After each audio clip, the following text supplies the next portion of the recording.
Prime Minister Persad-Bissessar stands firm on HDC controversy. Ralph free to take legal action.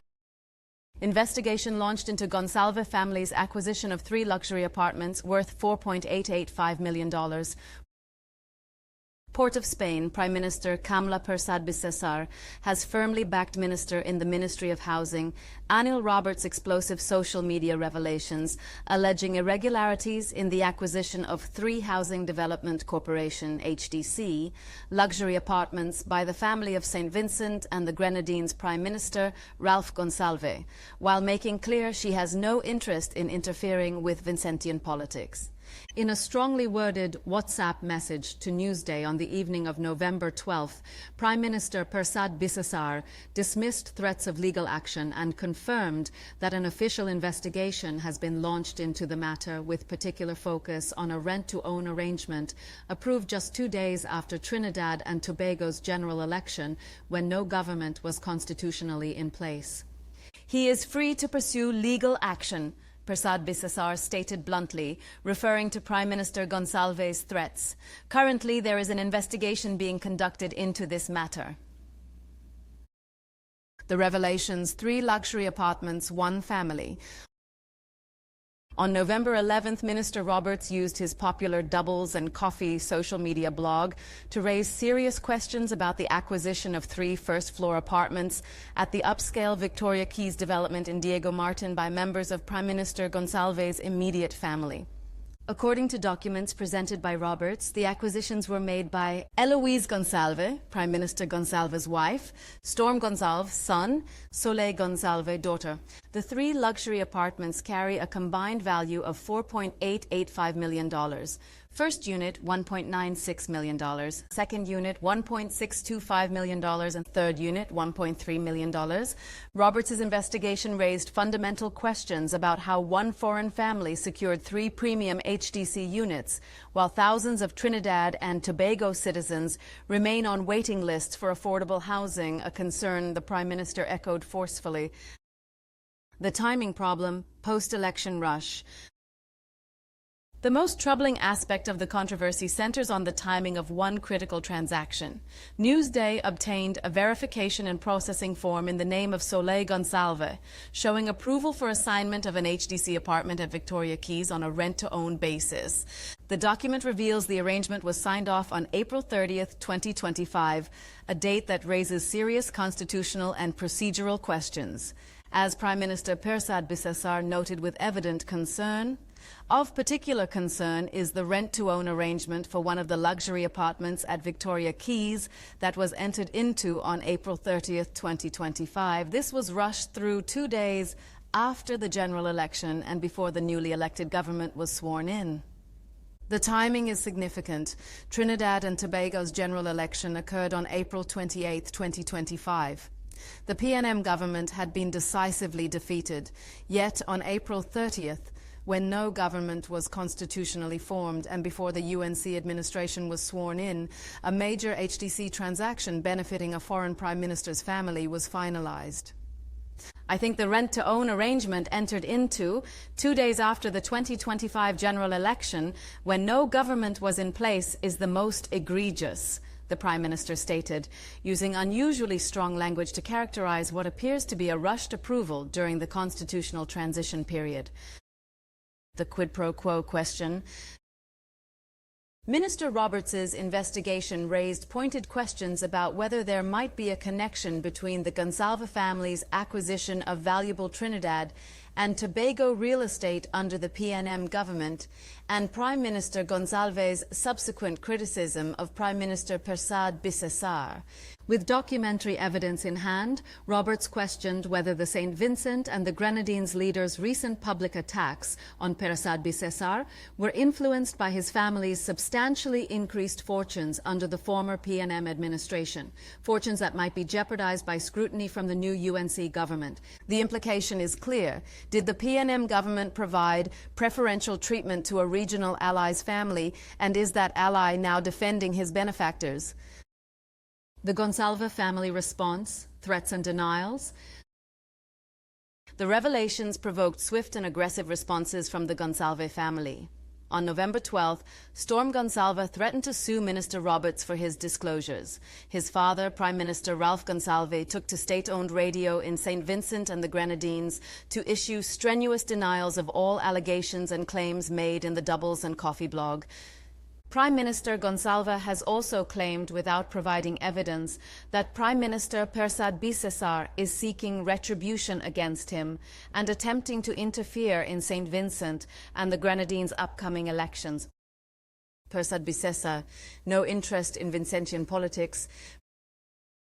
Prime Minister Persad-Bissessar flatly rejected Prime Minister Gonçalves' characterizations of her motivations, making clear that her concerns are purely about potential irregularities in Trinidad and Tobago's housing allocation processes, not about Vincentian domestic politics. His opinions have never had any effect on my decision-making, Persad-Bissessar stated firmly in her WhatsApp messages to Newsday. I also have no interest in the current elections in St. Vincent, as that is solely for the people of St. Vincent to choose their leaders. This unequivocal statement directly contradicts Gonçalves' claims that the controversy is motivated by Trinidad and Tobago interference in Vincentian elections. Instead, the Prime Minister framed the issue as a legitimate domestic concern about HDC allocation procedures and preferential treatment.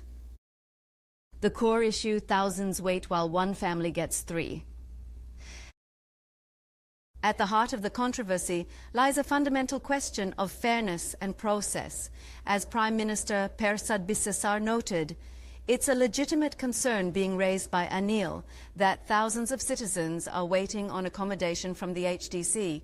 One family gets 3 luxury high-rise apartments in Victoria Keys. The HDC waiting list includes thousands of Trinidad and Tobago citizens desperately seeking affordable housing. Many have been waiting years for allocations. Yet, during the PNM administration, one foreign family, the immediate family of a regional prime minister, secured not 1, not 2, but 3 luxury apartments at Victoria Keys, one of the most upscale HDC developments in the country. The optics alone are devastating, but the substance, particularly the rushed approval during the constitutional transition period, raises serious questions about process. Were proper allocation procedures followed, or was preferential treatment given? Eligibility: should foreign nationals receive priority over citizens on the waiting list? Timing: why was a major transaction rushed through during the constitutional transition? Transparency: were these allocations publicly disclosed and properly documented? Quid pro quo: was there any connection to political relationships between governments? Investigation underway. Prime Minister Persad-Bissessar confirmed that an official investigation into the matter is currently underway, though she did not specify which agency or ministry is conducting the probe. The investigation will presumably examine the approval process for all 3 apartment acquisitions, whether proper procedures were followed, the timing of the April 30th rent-to-own approval, who authorized transactions during the transition period, whether any preferential treatment was provided, the eligibility criteria applied to the Gonçalves family members. The outcome of this investigation could have significant implications not just for the specific transactions in question, but for broader questions about HDC allocation practices during the PNM administration.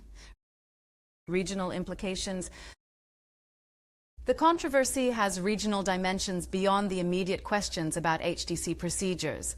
Prime Minister Gonçalves has been one of CARICOM's more prominent leaders, and his family's acquisition of valuable Trinidad and Tobago real estate, while he maintained close relations with the PNM government, raises questions about the intersection of regional diplomacy and personal benefit. The revelations also come at a sensitive time politically in St. Vincent and the Grenadines, where elections are approaching. However, Prime Minister Persad-Bissessar's explicit statement that she has no interest in the current elections in St. Vincent and that leadership selection is solely for the people of St. Vincent appears designed to separate legitimate concerns about Trinidad and Tobago housing policy from any appearance of interference in Vincentian domestic affairs. The legal threat. Storm Gonçalves' threat to sue Minister Roberts raises its own questions. defamation law generally requires proving that statements are false. If the documents Roberts presented are authentic, and neither the Gonçalves family nor their representatives have challenged the documents' authenticity, then the factual basis for the revelations appears solid. Prime Minister Persad-Bissessar's response that Prime Minister Gonçalves is free to pursue legal action suggests confidence that the revelations are factually grounded and legally defensible. Any lawsuit would also trigger discovery processes that could reveal additional information about the transactions. Broader questions about P&M housing practices.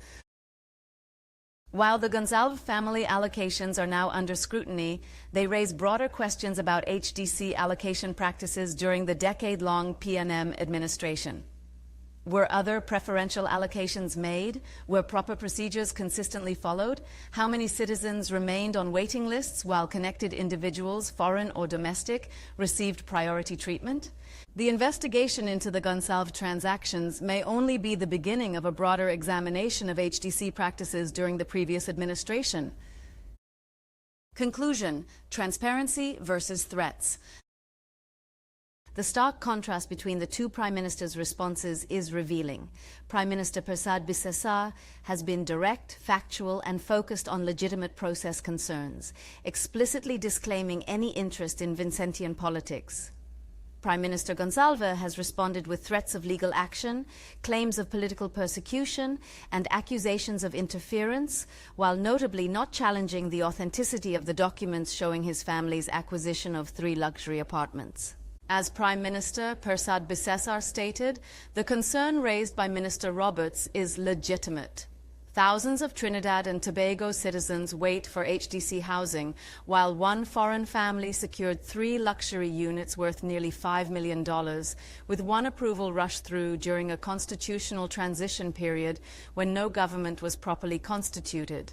The investigation now underway should provide answers about how these transactions occurred, whether proper procedures were followed, and whether the preferential treatment of a regional leader's family represents an isolated incident or part of a broader pattern of HDC allocation irregularities during the P&M administration. Prime Minister Gonçalves remains free to pursue legal action, as Prime Minister Persad-Bissessar noted, but legal threats cannot answer the substantive questions about process, propriety, and preferential treatment that the documentary evidence has raised. The Trinidad and Tobago public, and particularly the thousands of citizens still waiting for affordable housing, deserve full transparency about how one foreign family secured 3 luxury apartments while they remained on waiting lists. That is the legitimate concern at the heart of this controversy, regardless of any threats or political deflections. About Victoria Keys. Victoria Keys is a premium HDC development in Diego Martin featuring modern luxury apartments with high-end finishes and amenities. The development represents some of the most desirable HDC housing stock in Trinidad and Tobago, making the allocation of 3 units to one family, particularly a foreign family, all the more notable given the extensive waiting lists of citizens seeking HDC housing. This article has been enhanced with additional analysis, context, and structural improvements while maintaining fidelity to the facts and statements reported in the original article.